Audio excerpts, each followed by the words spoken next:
7. Gross misconduct 7.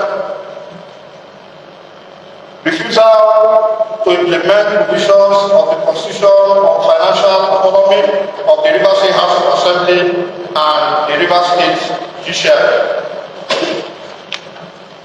8. Withholding of funds meant for the running of Rivers State House of Assembly Service Commission and for stating a commission set up by Part 2AA of the 1999 Constitution as amended. Conclusion.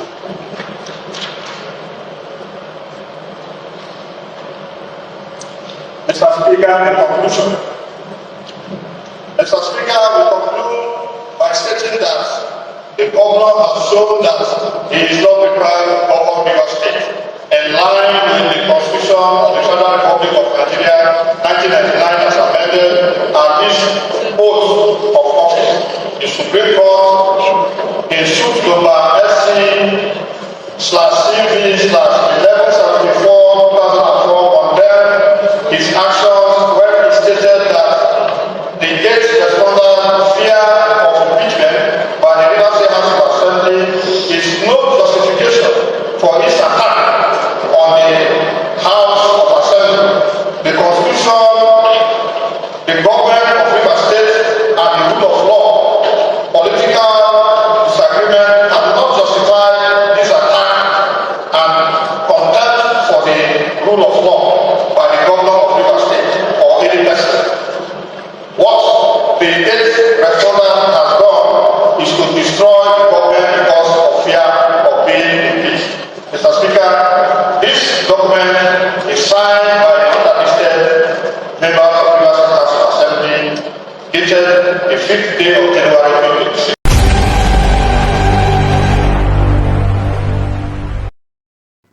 Rivers State again. Rivers State. Rivers State has been in the news for quite some time for the wrong reasons. For one political crisis to another. Since 2013, Rivers State has suffered political crisis, political tension, and it has bedeviled the dividends of democracy the people ought to enjoy. And there has been one man at the center of it all. The current minister of the FCT, Barrister Sim Wike.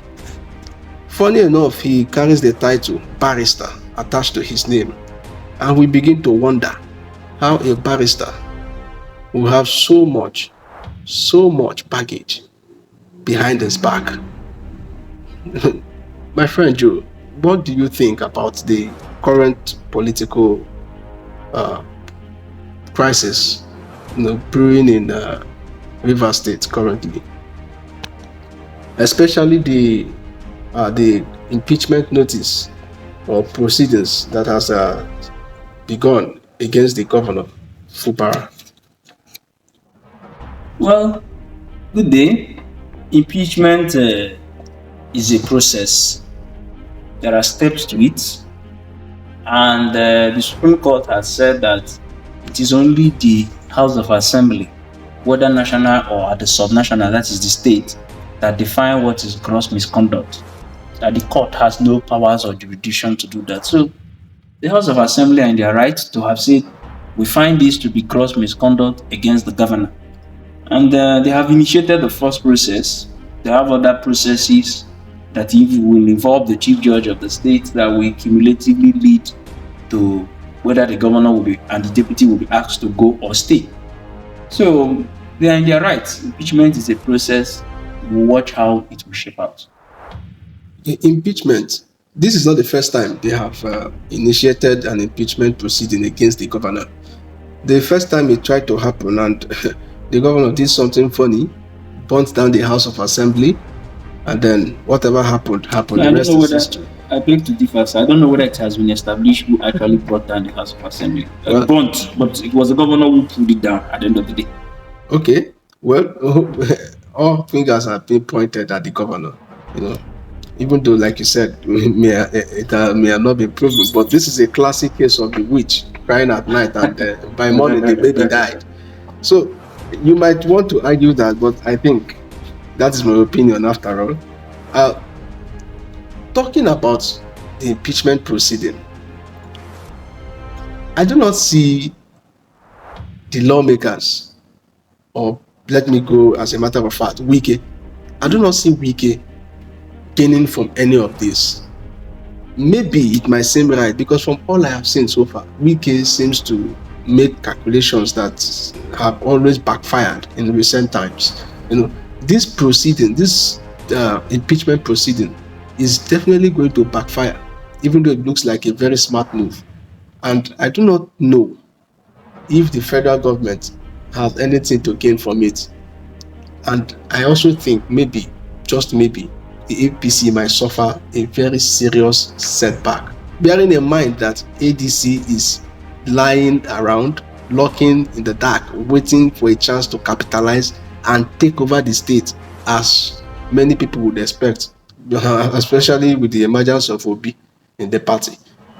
So I do not know. Do you have a different perspective to this? Let me use this opportunity. I'm not a fan of the president, but warn him. Let me say it here.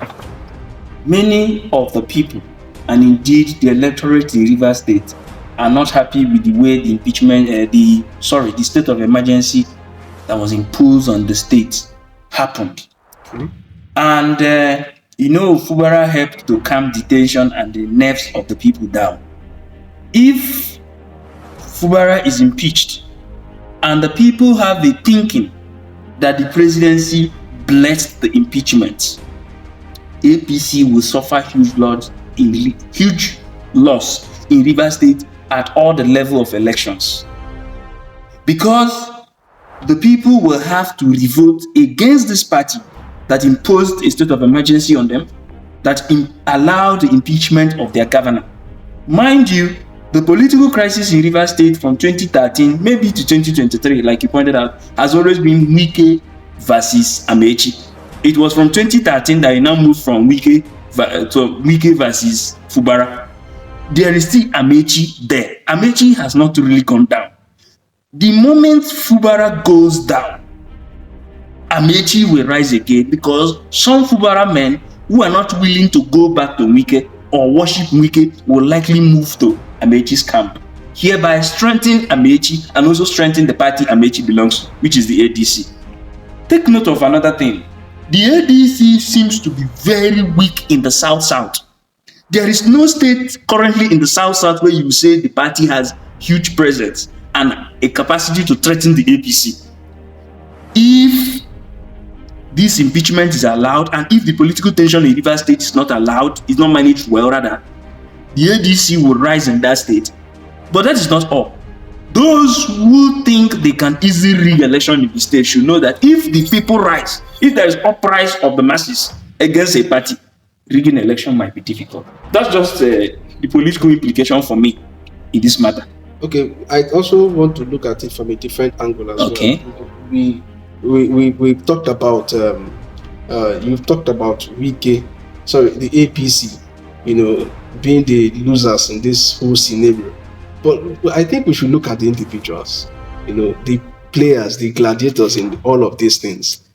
Wike, for me, and his bunch of bulldogs in the Rivers State House of Assembly are eventually, if not already, the losers in the whole thing.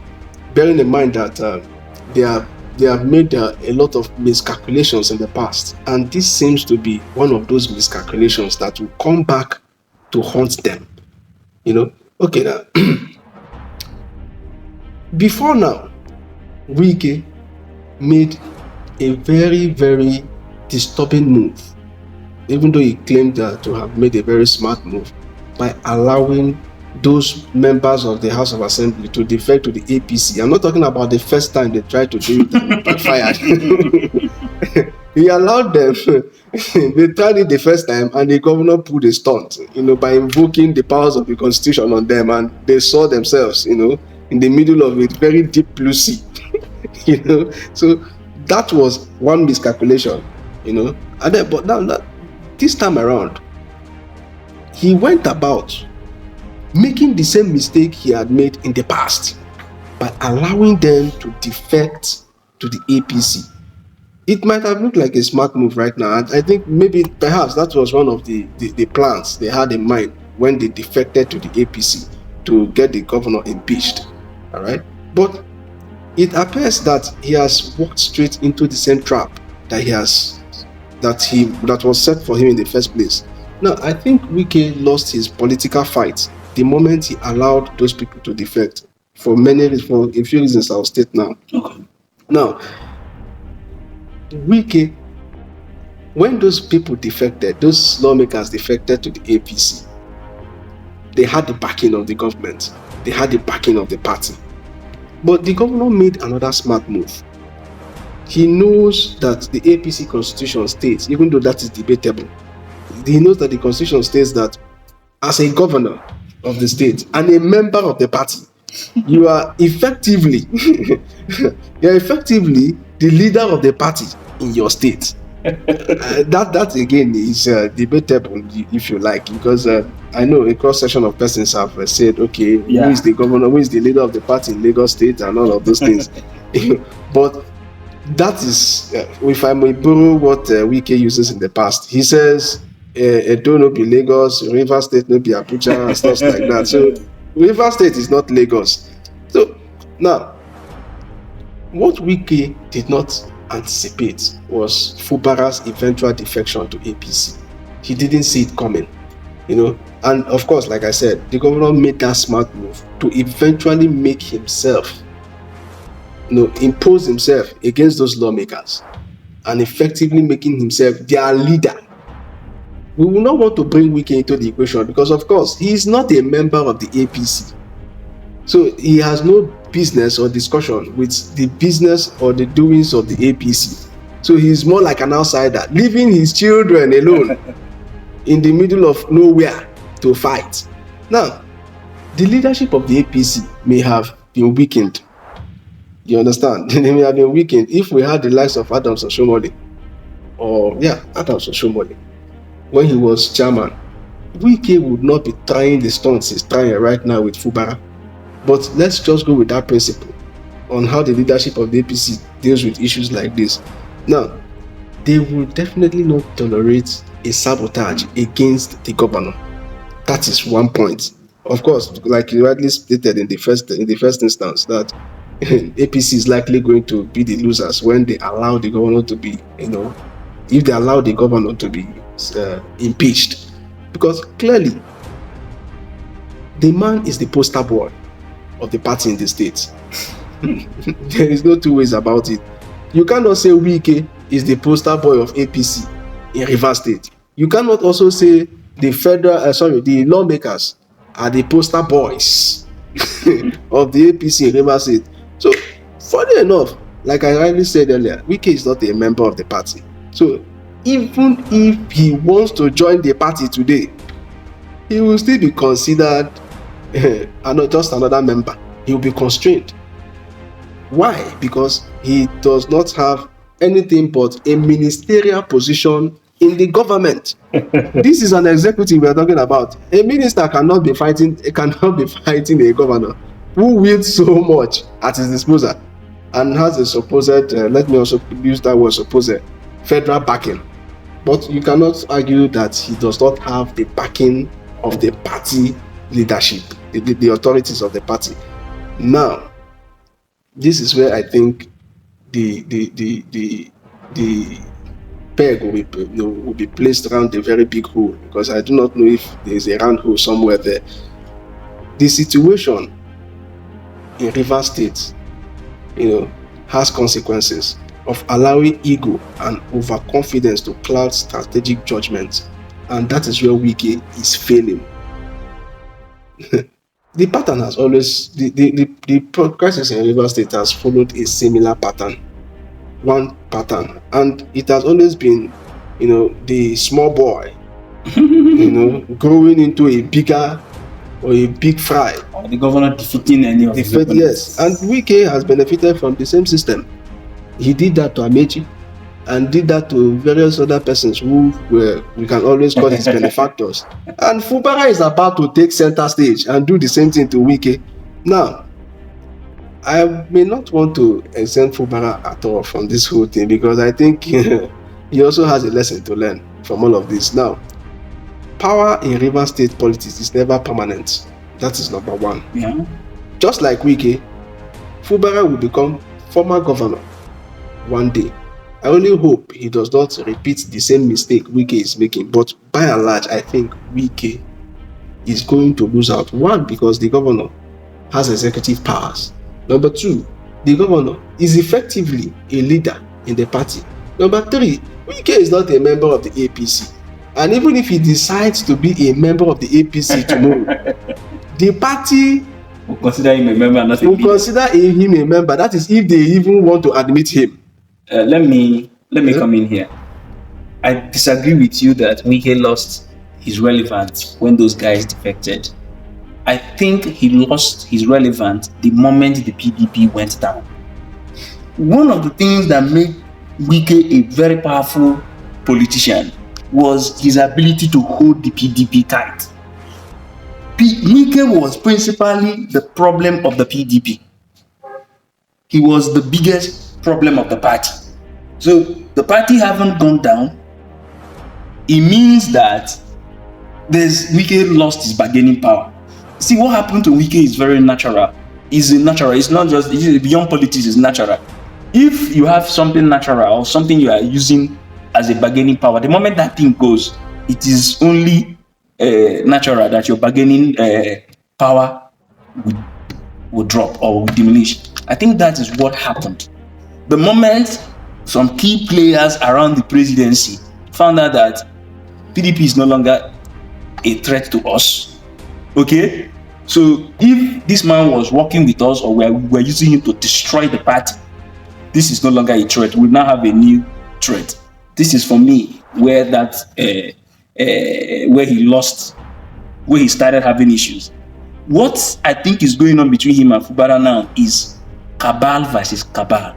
A cabal in the presidency seems to have sympathy for Fubara at the moment, and that cabal seems to be fighting Wike back. So there was one analyst, I've forgotten his name, who said there are 5 cabal in the presidency now. So I think one of the cabal is fighting. That statement made by Bashiru, the national secretary of APC, was not an ordinary statement. For me, the voice was the voice of Jacob, but the hand was the hand of Esau. But let me also use this opportunity to say that this impeachment is about drawing the president's attention. Mr. President, they won't cheat me. Oh, Mr. President, I seem to be losing out. Can you come and talk to this guy? This latest crisis is I think the genesis of this one is the suspicion that Fubara wants to go for a second term.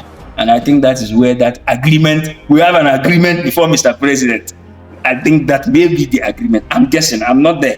I think that may be the agreement that is really what someone is saying, look, we must stick to this agreement. We will not go for second term. I also think that the talk of agreement may not be limited to just going for one term. I also think again that, okay, you might be right that it is about going for just one term. But what about the other aspect of appointing commissioners? You know, give me certain percentage in the IGR so I can service and some of those things that come out of it. So I do not know what all of this is or what this agreement is about. But Wike has been going from one local government or the other, crying like a fowl about to be slaughtered for Christmas. It's not by looking for a lollipop. I don't know, because he seems to be a man drowning in the middle of nowhere in a deep blue sea. That's why I think the impeachment is his own way of drawing the attention of the president. Mr. President, look, they're about to cheat me. Can you please intervene again? We need to make this point for people to know this. If the chief judge of Rivers State is not disposed for this impeachment, it is dead on arrival. Those lawmakers are wasting their time, because at that part where the chief judge has a role to play, he will mess them up. He will either refuse to establish a panel, or he will establish a panel that will recommend that all the accusation against the governor is non-avoid. Okay, in 60 seconds, Okay. what do you have to say? What advice would you give to Wike, the federal government, and the APC? Well, the issue is this, and the fact has to be said. For there to be really peace in APC or in Rivers State at this point, one man has to go down. It is either they allow that the governor be impeached for peace to reign, and then they face the consequences, because there will be consequences, or they have to get Wike down so that there will be peace, and also face the consequences of getting Wike down, because either ways there will be consequences. What? For me, I only have a simple advice. Fubara should fight to finish. He should keep fighting and keep fighting, because I know these lawmakers are simply making noise. Impeachment or no impeachment, don't worry, you will see. You will begin to hear another story, another side of this impeachment, and before you know it, you mentioned the chief judge. The chief judge is definitely a Fubara loyalist. I would know whether he has changed. Clearly, 24 hours is such a long time in politics. And you don't know meetings that may have happened at the background. Let's not forget that Fubara is in charge of the treasury in Rivers State. So I do not know how much Wike has. Wike is also in charge of the treasury in NDDC. He's in charge of treasury in Federal Capital Territory. You might want to say that, but I also think that if I were the chief judge, okay, I will go for a cow that has longevity, not the one that will. Don't forget that Wike had gotten lawyers to write a petition against him. They will write petition. They may have used those things to cow him. How far can this petition go? I don't know. Well, that is all we can muster for this episode. We hope that the political tension in Rivers State, goes away as soon as possible, even though it is unlikely. So, let us pray. I don't know if I have time to pray for Rivers State, but I have one simple prayer for God to restore character to the person of Wike, because the man lacks an iota, not even an iota of character is there in Wike. So that's all we can take in today's episode. We hope that the next episode will be much more interesting and more lively than the one we've had today. Please do well to subscribe to our channel, share this video. Until we meet again next time, it's a good night from here. Bye bye.